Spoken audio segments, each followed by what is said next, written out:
This is the Veterinary Project Podcast, episode 46, part 1. Welcome to the show created by vets featuring absolutely no pets. This is the Veterinary Project Podcast, hosted by Dr. Michael Bugg and Dr. Jonathan Light. Our resident veterinarians have swapped out their stethoscopes in favor of microphones to bring you the Veterinary Project Podcast, a show focused on real conversations, aimed to connect this amazing profession full of remarkable people. Through the sharing of collective stories and wisdom, and connecting over the many unique challenges we face, we invite you to join our community of veterinary professionals leading intentional lives. And now, here are the hosts of the Veterinary Project Podcast, Dr. Michael Bugg and Dr. Jonathan Light. All right, welcome back, everyone, to another episode of the Veterinary Project Podcast. A great guest with us both this week and next. This is a two-part episode with Dr. Trisha Dowling. Trish was both Jonathan and my professor in pharmacology back in vet school. Really honored to have her on the podcast, and an amazing conversation. I mean, I feel like my brain is just full of information and about to explode. She has just this way of taking sort of complex ideas, breaking it down so a kindergarten can understand it. And you're going to see that in our conversation with her. This one, we go for a ride, don't we? Lots of fun and serious all at once. This was a great discussion. It was, and it was fun. Like when the opening there, we try not to script these episodes too much because we're like, there'll be tangents that come up. And within the first few minutes, there was like 5 or 10 different ways we could go. And I was like, holy man, there's a lot here. Anyway, before we dive more into that, how are things going with you, Jonathan? Things are going well. Roller coaster of a weekend, lots of activities in the family and lots of travel time as well too. No complaints at all. How about yourself? Yeah, things have been great. I know the weather kind of across Western Canada right now, a heat wave rolling through. I think we spent like literally every hour outside this weekend. Lots of sun, lots of sunburns, but it's great. You know, it's so nice to get out and get that fresh air. I would agree with you fully. Okay. Well, before I dive into Trisha's bio, I'm going to fire it back to you, Jonathan, for today's quick tip. Quick tip. Our quick tip today is a simple one. It's the paradigm of being open to change or being open to suggestion that lives outside of your narrow scope. And these next 2 episodes are a perfect example of that. In listening to Dr. Dowling and her journey, by being open, you're bringing something into your life that you maybe wouldn't have otherwise. And this fits into both personal, professional, as well as what we're doing within the veterinary project. So quick tip today, just keep your mind open to possibility. Nice. I like that. All right. Dr. Trisha Dowling is a veterinarian and professor of veterinary clinical pharmacology at the Western College of Veterinary Medicine. She graduated from Texas A&M in 1987, followed by a large animal rotating internship at North Carolina State. This was followed by 2 years of practice in Ohio and North Carolina, the latter a greater source of humorous teaching stories. Side note from me, I can attest to that as one of her students.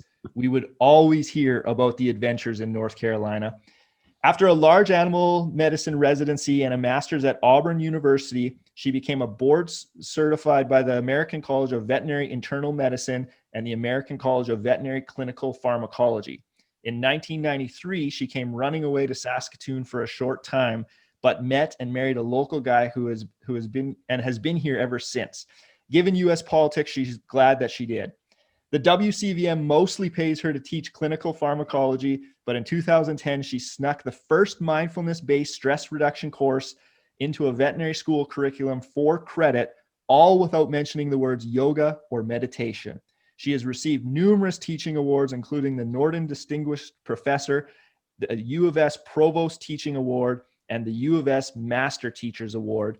And as you can see from her bio, lots of humor in her conversations and discussions. This is a great 2-part episode. So without any further ado, I give you Dr. Trisha Dowling. All right, welcome back, everyone. Really excited to have one of our former professors, Dr. Dowling, but we've promised to call her Trish for the rest of the episode. Thank you so much for being here today. Thank you for inviting me. Yeah, This is exciting. This is really exciting. This is a long time coming. And without a doubt, we're going to be calling you Dr. Dowling by accident. Without a doubt. We said that in pre-recording. No problem. I'll just make you feel guilty by saying you make me feel old. We don't want to do that already within a minute in. So I'm really excited, Trish. We met, sort of reconnected a few years ago. I honestly can't remember if it was like 3 or 4. And I started talking to people about being interested in veterinary wellness. And it wasn't too long down the line before people were like, you need to go talk to Trish. And then that's when we connected, and you've been a wealth of information. I can't wait to dive in. This may be an episode for the listeners. You may need to listen at 0.5 speed. We'll see. I always wish in your lectures that I could like go back. This is before everything was recorded, and slow them down, because it's like you start spitting out research and information and it's like my brain is going to explode here. So I'm excited to dive in. So Trish, why don't we, I guess for those who may not know you, let's start back at the beginning, kind of walk us through your journey, into veterinary medicine, and then how you became so interested in kind of wellness, mindfulness, and all of that stuff. Okay. So I'm a space brat. My father built the lunar modules. So we followed that around the United States. So born on Long Island. There was a New York, New Mexico, Maryland, Texas thing. So mostly grew up in Houston. Settled in Clear Lake City when I was 9 years old. So then the obvious thing to do was to go to Texas A&M. And so I've been an animal-oriented person my whole life and a real horsey girl my whole life. I've had horses since I was 16 years old, and I'm still competing as best as my arthritic hip is letting me right now. So that was kind of a natural sort of thing. I also got very lucky that my mother was a librarian, and she filled our house with good books. So I am a voracious reader. And if you read a lot, you can write well, and that makes academics a lot easier. So life is hard, but for me, school was not. And so it's pretty easy that I always had good grades, and that certainly helps anybody who's trying to get into veterinary medicine. So I went off to Texas A&M with my horse in tow, had to ride a bike 6 miles a day to feed him, but I did that. And then I kind of got a little discouraged, and I took a little deviation and thought, well, maybe I'll just get my animal science degree. And I was kind of looking into nutritionists and stuff like that. And then luckily I got a job at the Texas A&M vet school, really cleaning stalls. But then I knew I was in the right place. So it did take me just an extra semester to graduate from undergrad. But luckily part of that job of cleaning stalls was I ended up working for the former head of the large animal clinic, who'd also been head of the interview committee for decades. So I had the best coach of all. And with my grades and everything, I got in on my first try. So as I went through veterinary school, just loved it, absolutely loved it. As I finished up, I kind of have that feeling I didn't know as much about equine medicine as I wanted to. So then I kind of went on that little journey where you learn about internships. So I applied for internship positions, and I got selected by North Carolina State. So I went off to North Carolina State for a 1-year rotating internship. And again, I loved it, but I did one of those career things where I sort of pissed off one of those women who doesn't make life easier for other women. I will say kind of my career roadblocks had been more imposed on me by other women than have been by men. So sometimes we're not that nice to each other. And one of the things I've gotten in my life lessons is I'm very collegial, and especially for anybody that's a grad student or a resident of mine, nobody comes after them except through me. I'm very protective of my people. But anyway, I didn't fall down in awe of every drop of wisdom that fell out of her mouth. I made the mistake of going, oh, have you ever seen it done this way? And that wasn't very well received.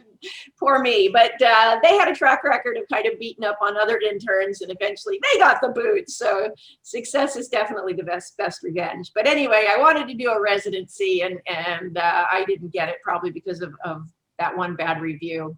So I went off to private practice, and I guess I could say this on here. I first was going to take a horsey-oriented job in New Jersey until I actually, on the interview, found out that sleeping with the guy was part of the job. In the interview? In the interview, yeah. That was fun. So out of the frying pan into the fire, I took the other job and ended up working for a woman with a cocaine habit in Ohio.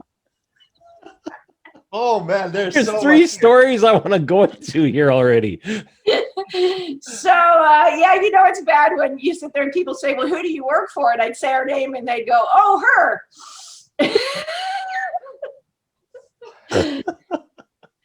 So I lasted at that job for 9 months. So, okay, here's a tip. If you're looking for jobs, look in the classified ads. If you see the same job ad running every single year, there's a problem.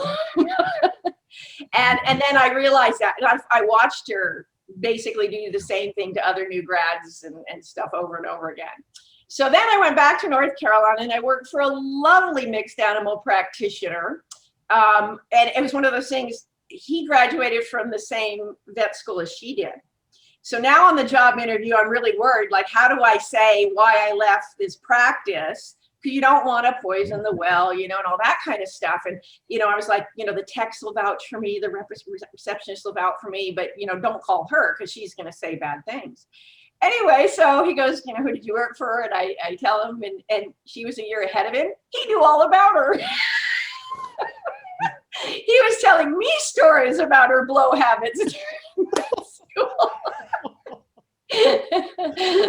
So I didn't have to worry too much. And in the meantime, I'm doing a DA surgery on my job interview. So, you always worry about what to dress for a job interview that you might be palpating cows, right?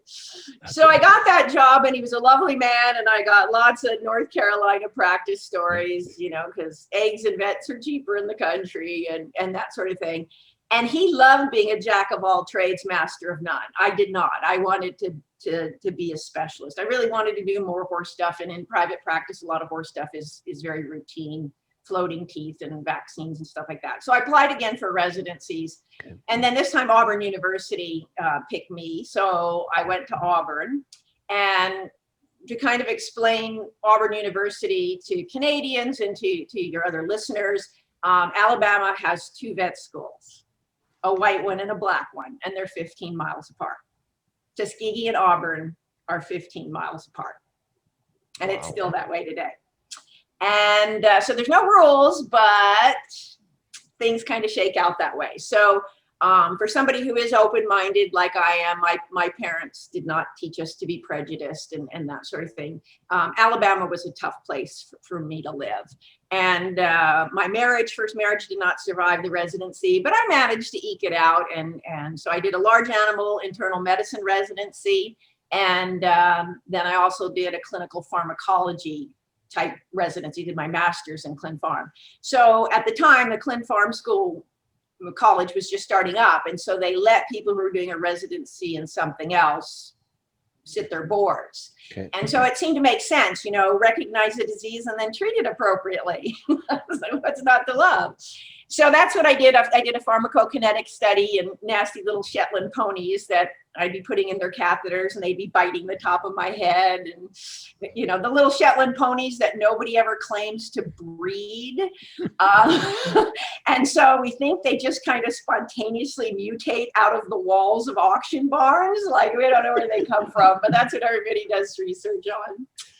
So I managed to get through, and then I was looking for jobs, and I hadn't quite sat all my board exams, and I only had a master's degree. So at that time, horse and cow doctors were kind of a dime a dozen, but clinical pharmacologists were rare. Dr. Mark Pappage had been here in Saskatoon, set up a great Clin Pharm program. Everybody really liked working with him. And then he went to North Carolina State, and he's still there. And so they couldn't find somebody who was boarded or board eligible in Canada. They ran a job ad in the US. And so I answered it. And you guys know Dr. Don Hamilton was the department head. And so he invited me to come up for an interview. So this story is pretty good. It was the Canadian May long weekend in May. And of course in Alabama, it's already 40 degrees centigrade. And so I said, so what will the temperature be like? And he said, oh, about 70 degrees. So I'm on the puddle jumper coming in from Calgary, and it's snowing. And the pilot says it's 4 degrees. And I'm like, if 0 is 32, I don't think 4 is 70. And but then the weather warmed up, and he sent me off to a horse show with Hillary Clayton and everything. And then the job, they offered me the job, and it paid moving expenses. Little did they know, I came up with 2 horses, 15 dogs, 5 cats, and a goat. Oh, wow. But the goat flew because of blue tongue regulations. So the Western College of Veterinary Medicine paid moving expenses to fly a goat. But she was my goat. They're like, we have goats in Canada. I was like, this is my goat, right? So anyway. So had you ever been to Canada before coming up for the interview? Oh no, I thought it was the vacation state to the north like everybody else. Yeah. It was, the funny colored money and the weird way of pronouncing things. So like it wasn't until years later that Brian, my now husband, were getting things put on our new horse trailer, and he's calling them decals. Yeah. And I'm like, you mean the decals? And then he's like, no, they're decals. And I'm like, I'm from the home of NASCAR, honey. Those are decals. And so people will say that to me, when things are pronounced funny, like llamas and Mazdas and pasta. I'm like, what are you guys, from the nanny? Anyway, I go, y'all speak the Queen's English, but I speak the King's English because everybody knows the King was born in Memphis. Oh, I've never heard that. That's good. Me neither. Well, that's because the accent is toned down after 27 years. So, yeah, so I ended up meeting and marrying the local guy. So I've been stuck here a while. And after the last few years of politics in the United States, I'm pretty glad to be here. It was pretty choked to see a Confederate flag in the rotunda of the Capitol. That was very traumatic for me. So, yep. Yeah. Wow, what a journey. Yeah, we didn't really script a lot for this because we knew there would be lots to come up, and it's like, wow, which of these do we head down? One thing I'm curious about, because I don't know very much about this world, but we sure hear it a lot, is you had mentioned like beating up on other interns and such. Is that changing? Because I know we hear, people doing internships and residencies saying like, man, it can be a real battle. Are we seeing much progress coming there where, making life easier, not just hard for the sake of being hard? Yeah, I mean, even during my residency, I irritated another person who, when I was defending my master's, was in the department head's office jumping up and down and screaming that I was a thief and a liar and I shouldn't be allowed to graduate. And when I was doing my research project, I would come into my little room with the Shetland ponies. And if I'd left for 5 minutes, I'd come in and find my little cart with test tubes had been thrown down the hall.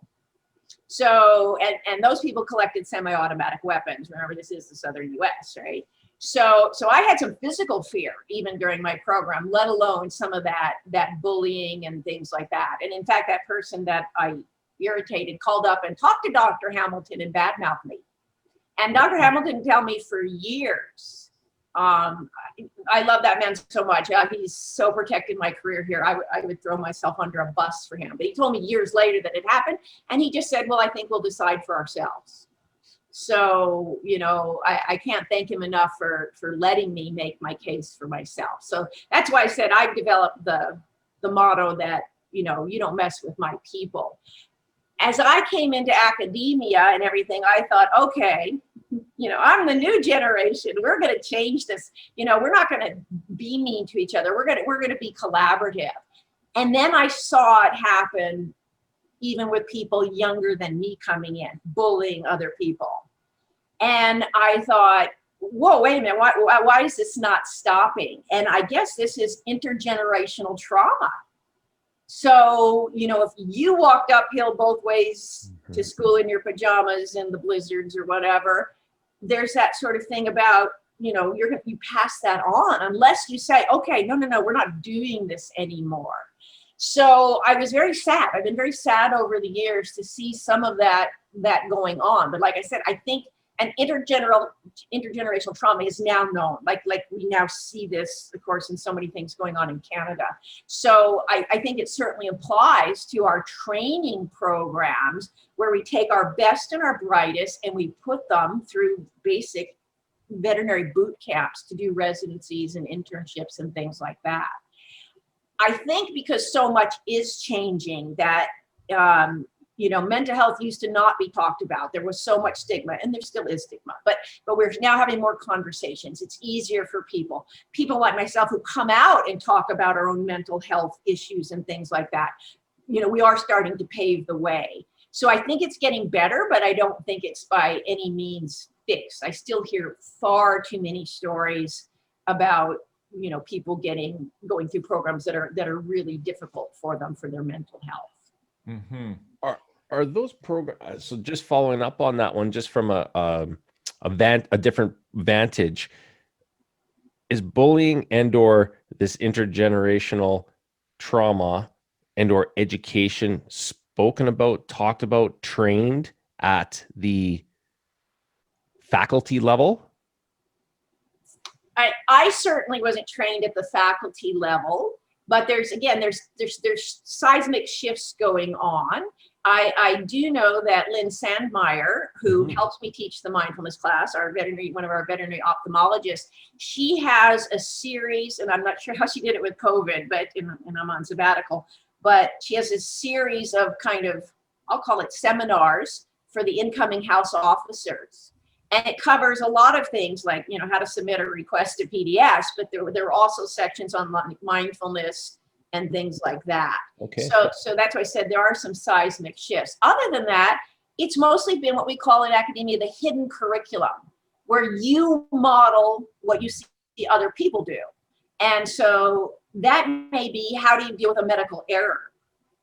And so if you see the senior clinician maybe cover up and lie to the client, that's maybe what you're going to do. Or if that senior clinician is, what's the right word, aggressive, loud, whatever, everybody looks at their shoes. And if they don't institute a discussion, oh my gosh, we did this medical error, how are we going to deal with it? What do you think? Like that sort of stuff. They don't do that, then all that bad stuff keeps happening. So we certainly do see that. One of the things about the mindfulness class is it does give an atmosphere for students to talk about and process such things, and then make a commitment, because they become a cohort, they make a commitment to not keep doing it to each other. Okay. So, for example, one year they were talking about an intern who was on like 36 hours straight and never got to go to the washroom and got a roaring urinary tract infection. And everybody was going on about how dedicated she was. And it takes like the little, boy, the emperor has no clothes, somebody go, that's insane. Like, I don't want you working on my animal, or on the human side, on my relative, if you haven't been drinking and you're dehydrated and you're loopy, and we know this happens. Yep. The worst healthcare is done by the healthcare people, right? And so, when we can talk about that in a group, then we can get people saying, don't do that. And one of the things we found with the class, again, they're this cohort now that have made this commitment to each other. So they do things like they check in on each other and make sure people are getting bathroom breaks. They stash granola bars so people can get a snack. And that's what we need down in our clinics and such. We need that kind of supportive atmosphere. Yeah. I remember you telling me about hiding granola bars for each other so that they can sneak a quick snack here and there. Can you tell us a little bit more about this mindfulness course? Because I know you were part of the group that kind of spearheaded it. I think in 2010 is when you launched it at WCVM. And maybe tell us a little bit about, what inspired you to do that. Because I know we have all these sort of past bullying and trauma, but you've taken action on it, right? Like you're actually implementing something tangible. So I'd love to hear the genesis and then what that looks like. Yeah, you have to blame Jamie Rothenberger for this one, but here's how this goes. So in 2008, we had an equine herpes outbreak here in Saskatoon. And we took our son and his pony for a 1-hour riding lesson to the barn that it was breaking at, and we brought it home to our farm, and it killed the pony. And we had bad diagnostics, so we didn't get an accurate diagnosis at first. It made 9 out of my 10 horses go neurological. And so I'm watching each one of them, not knowing who's going to die, who's going to live. And it hit me in a lot of different ways. We were shunned. We were kicked out of our 4-H club. It was a lot of fun. And I ended up with an episode of major depression. So I probably always had a little bit of a tendency to minor depression, but I had an episode of major depression.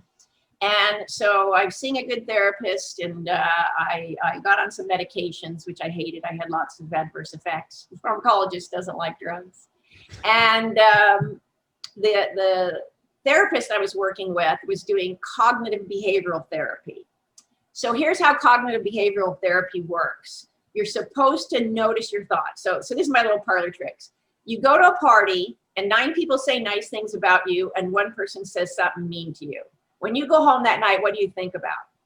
The one. Yeah. Okay, congratulations, you are ruminators. Now here is cognitive therapy. You're supposed to look at the evidence. 9 people like me, 1 person hates me, 9 to 1, I'm pretty good, and go on your way. If you can do that, you're probably a surgeon and you are a reflective ruminator. Now, cognitive therapy says you are to do that. You are to forget about that 1 person who says something mean to you.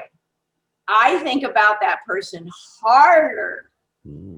Okay. So that you can do with the white bear inventory, suppression inventory. Okay, for the next 30 seconds, think of anything except a white bear. Go. Oh, I'm just seeing polar bears. Some people do like the Coca-Cola bear, or they think they can see a pink bear. Again, if you're a surgeon, you can do it. You go think about something surgical. If you can't suppress, if what you resist persists, you are a brooding ruminator. Ta-da, here I am. So I'm also Irish and Catholic. And so I would say to myself, I'm not supposed to think about that person who said that mean thing to me, but that's all I can think about it. I'm flunking therapy.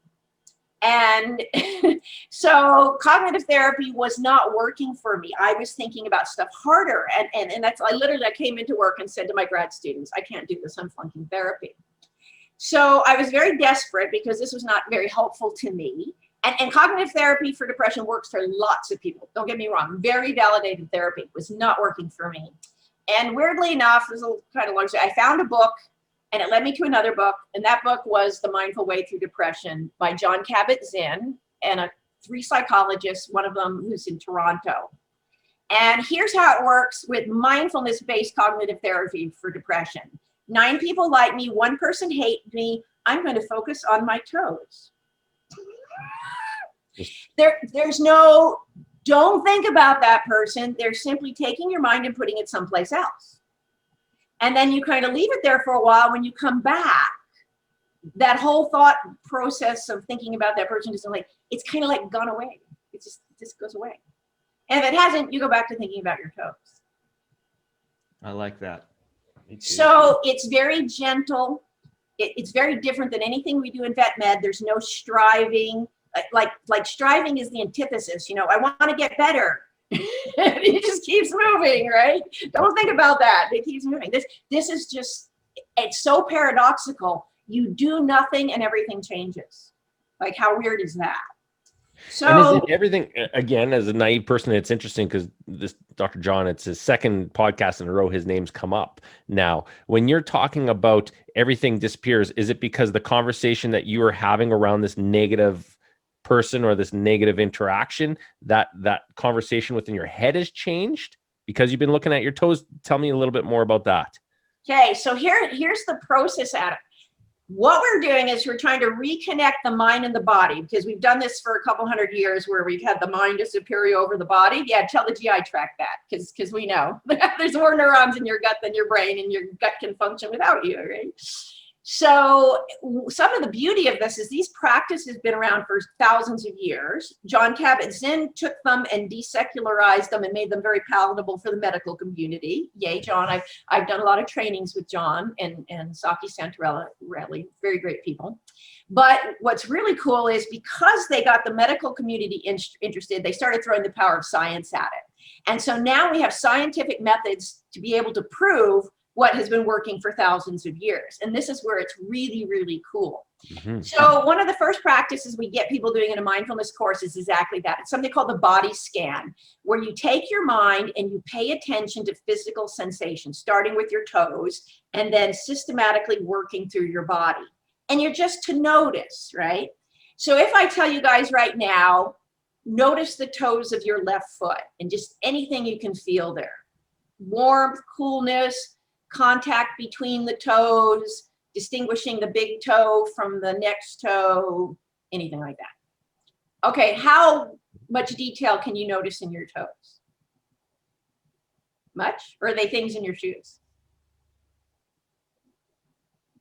For most of us, they're things in our shoes. Yeah, they're there. Okay. Now, if I were to say, do that about your hands without looking at them, can you tell your thumb from your pinky? Can you feel the air in the room on your hands? No, but I probably should. Can you tell your thumb from your pinky? Yes. Okay, you can do that. So you may have seen something along the way in your medical training of a Penfield map. Does that ring any bells? There's a Canadian named William Penfield, and for some reason he had a guy's skull open and he poked around on it. And when he poked somewhere, the guy would say, oh, that's my toes. And he poked somewhere else, and that would be my hands, and somewhere else would be my lips. And so if you Google it, you'll get an image, and it's the outline of a cortex, and you see, yeah, these weird little body shapes. And the hands are very big, and the toes are very little, and the lips are very big. Okay, your brain, your cortex devotes real estate to what you pay attention to. So because we don't often think about discerning between your big toe and your little toe, that you don't have a lot of real estate for your toes. On the other hand, we use our hands for a lot of things. However, brains are plastic. We know that now. I didn't get taught that in vet school, but now we know.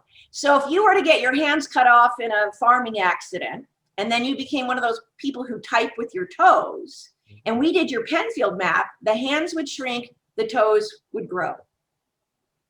And it changes all the time. I once did a 10-day meditation retreat, silent meditation retreat. Everybody laughs about Dowling for silent for 10 days.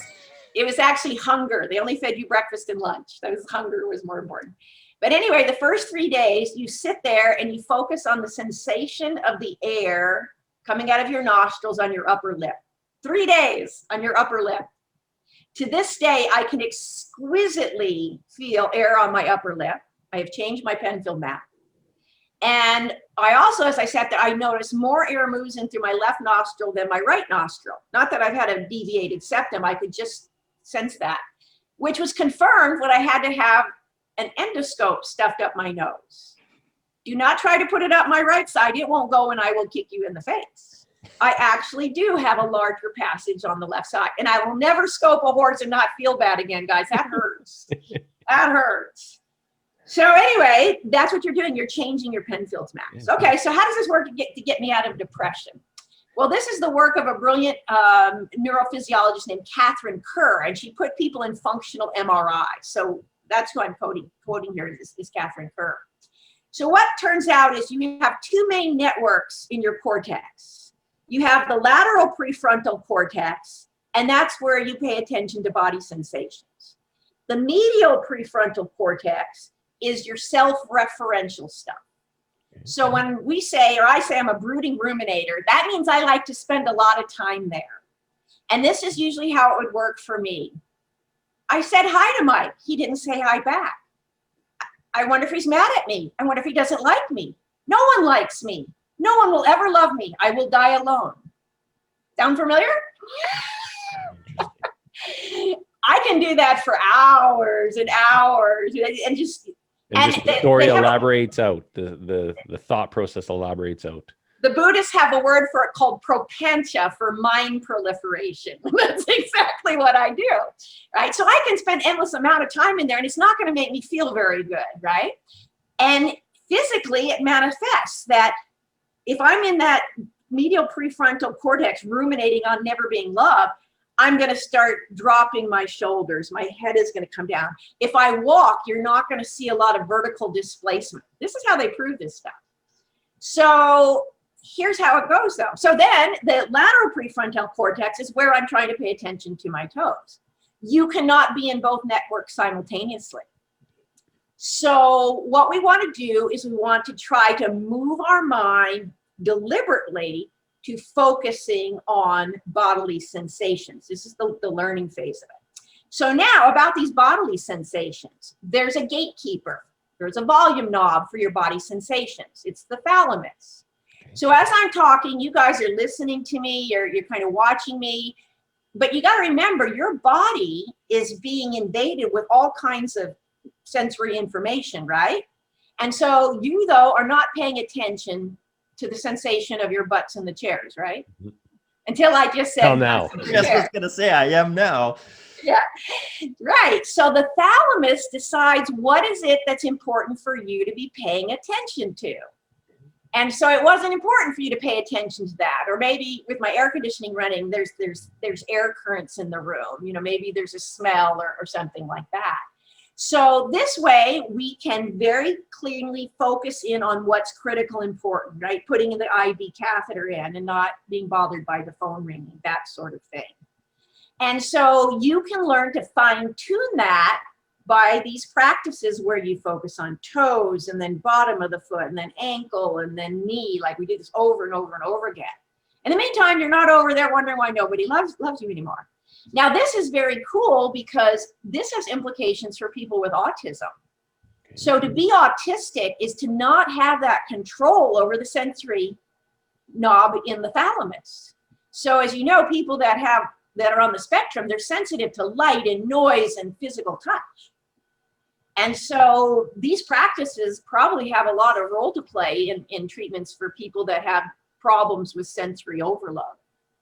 So that's the deal. While you've taken your mind and you're paying attention to your toes, you can't be thinking about these other things. So we first start to train the mind. So mindfulness is mind training. In the same way you'd go to the gym, right? And you wouldn't expect 6-packs or pipes on the first visit, right? You got to start slow and build this up. And so as you get better, and to me, it's like a muscular control of where you put your attention. When you do go back, those thoughts kind of lose their charge. Now, here's how that works. So invariably, as soon as you're sitting there and I'm telling you to pay attention to your toes, you're going to get an itch on your forehead. It always happens. And unless there's a mosquito there, you don't actually have to do anything about it. But what do we usually do in society? We don't like something. We shift, we fix it, we scratch it, we get rid of it, you know? And so the first lessons is take something that's slightly averse. It's like a little itch or even a little pain. And instead of doing that, instead of pushing it away, which is what we've been trained to do, we turn towards it. Where is that itch? And especially if you don't have a mosquito on your head, it'll be really intense and it'll linger. And if you don't actually scratch it, it'll go away. And then if you have a little muscle pain, especially if you haven't sat cross-legged or for very long or anything like that, if you turn your focus to it and you breathe into that spot and go, is it a throbbing pain? Is it a sharp pain? Does it crescendo? Does it decrescendo? And quite often it's because of tightness. If you just relax, it goes away. Now, we're always kind to ourselves. Like if you really have a bad knee or whatever, yeah, go ahead and shift your posture. You want to be kind to yourself. If it is a mosquito, scratch it, whatever. But you start to learn that if you just sit with an adversive thing, it rises, it lingers, it goes away. Now we can start taking our minds back to those thoughts. And good thoughts, bad thoughts, we notice they arise, they linger, and they go away.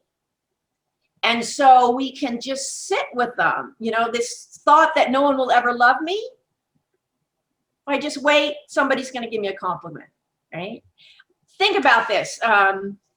Your partner leaves the cap off the toothpaste. something like that. Yep. You are so mad. You are just, you always, I never, that stuff, right? But if you sit with it, or take your attention to some body sensing, you go to body sensing, my jaws, like my shoulders up here. Okay, I'm going to breathe into my shoulders. I'm going to relax. And if you can wait it out, the next day you can't remember what you were mad about, right? Mm-hmm. So what we are doing here, and it sounds really weird until you do the class, but you're finding a space between your thoughts and your reactions that wasn't there before. And people like me, Irish, I blow hot. I have a thought and I immediately have an action. Now I can find that space and then consider all my options. So that's what Catherine Kerr does. She puts people in functional MRIs and shows these shiftings in these brain networks. So when I understood how neurophysiologically this works, it makes it that much easier to teach it and to live it. Because it is. It's all, there's more p-values to this stuff than most of what I teach in pharmacology. How long? Yeah, a very brief question. How long into your training did you realize the scientific backing to what you were learning? There was some. So I started in 10 years ago in 2009 is when I first started training. Oh, and back to the curriculum. I knew there was a story there. In 2008 and 2009, they did a curriculum review. Yep. And at the time, they had done a survey over at Student Services, and they noticed that the vet college was overrepresented by students who were coming seeking counseling help, way overrepresented.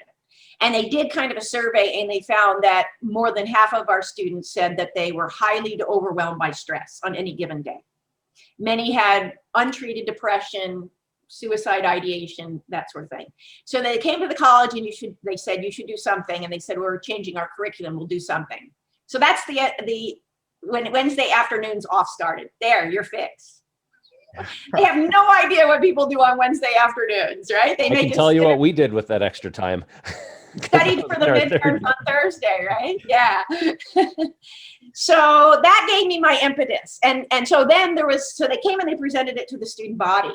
And the class that was going to be seniors in 2010, one of them, Jamie Rothenberger, who's now a pathologist at Calgary, she stood up and said to the associate dean, well, what are you going to do for us? And he basically said, it's too late for you guys.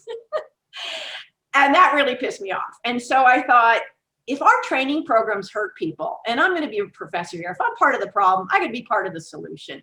So that made me brave enough to sneak in with the new curriculum. They were asking for electives.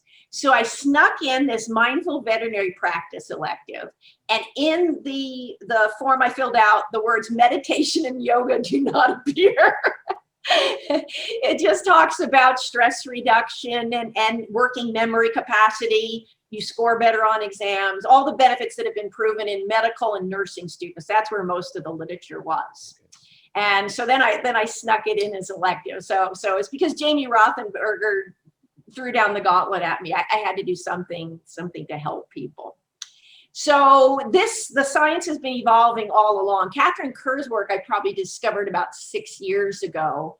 Okay. There's so many fabulous people. And again, scientific publications coming out all the time. Mindfulness isn't a panacea for everything, but it's inexpensive. It's done it in groups.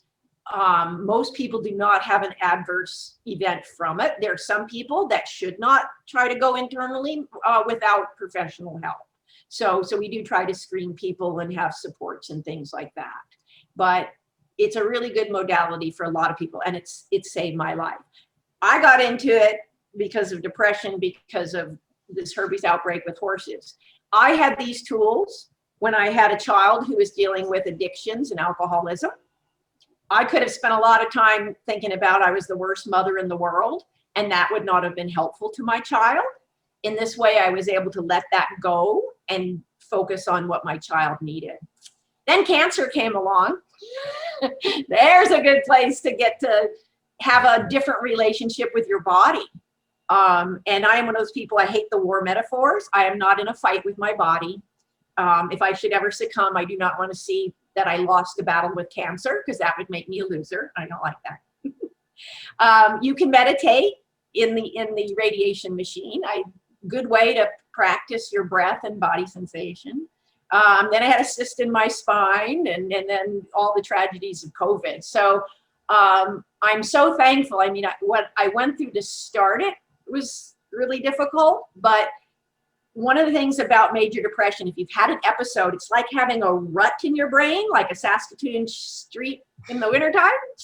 And even though you try to steer away from it, if you happen to have that one thought that gets you in it, you're off and running.